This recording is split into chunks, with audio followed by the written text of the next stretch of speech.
When Thomas puffed along his branch line, he always looked forward to something special. The sight of the river. As he rumbled over the bridge, he would see people fishing.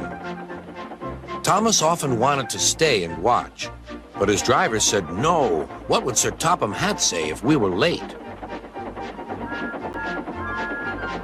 Every time he met another engine, he would say, "I want to fish."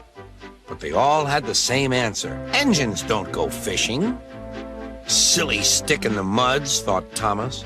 One day, he stopped as usual to take in water at the station by the river. Out of order. "Bother," said Thomas. "I'm thirsty." "Never mind," said his driver. "We'll get some water from the river."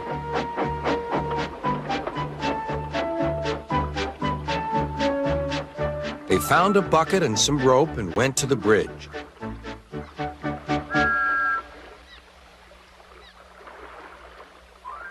Then the driver let the bucket down to the water.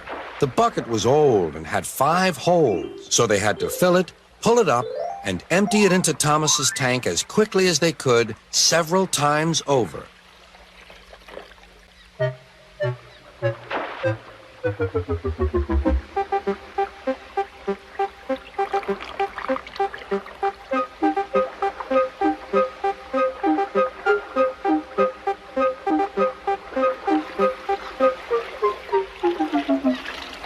They finished at last.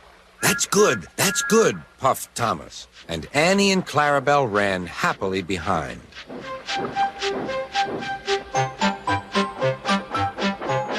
Suddenly, Thomas began to feel a pain in his boiler. Steam began to hiss from his safety valve in an alarming way. "There's too much steam," said his driver. "Oh dear," groaned Thomas. "I'm going to burst, I'm going to burst." They damped down his fire and struggled on. "I've got such a pain, I've got such a pain," Thomas hissed.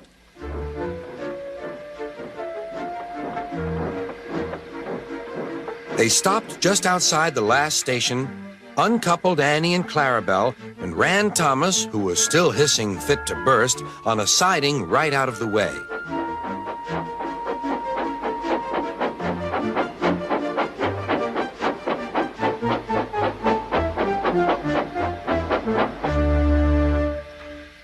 Then, while the conductor telephoned for an engine inspector, the driver found notices in large letters which he hung on Thomas in front and behind. "Danger! Keep away!" Soon the inspector and Sir Topham Hatt arrived. "Cheer up, Thomas," they said. "We'll soon put you right." The driver told them what had happened. "So the feed pipe is blocked," said the inspector. "I'll just look in the tanks." He climbed up and peered in. Then he came down. "Excuse me, sir. Please look in the tank and tell me what you see." "Certainly, Inspector," replied Sir Topham Hatt. He clambered up, looked in, and nearly fell off in surprise. "Inspector," he whispered, "can you see fish?" "Gracious goodness me! How did the fish get there, driver?" "We must have fished them from the river with our bucket," replied Thomas's driver. "Well, Thomas, so you and your driver have been fishing, but fish don't suit you. We must get them out." They all took turns at fishing in Thomas's tank, while Sir Topham Hatt looked on and told them how to do it. When they had caught all the fish, they had a lovely picnic supper of fish and chips. That was good," said Sir Topham Hatt. "But fish don't suit you, Thomas, so you mustn't do it again." "No, sir, I won't," said Thomas sadly. "Engines don't go fishing. It's too uncomfortable."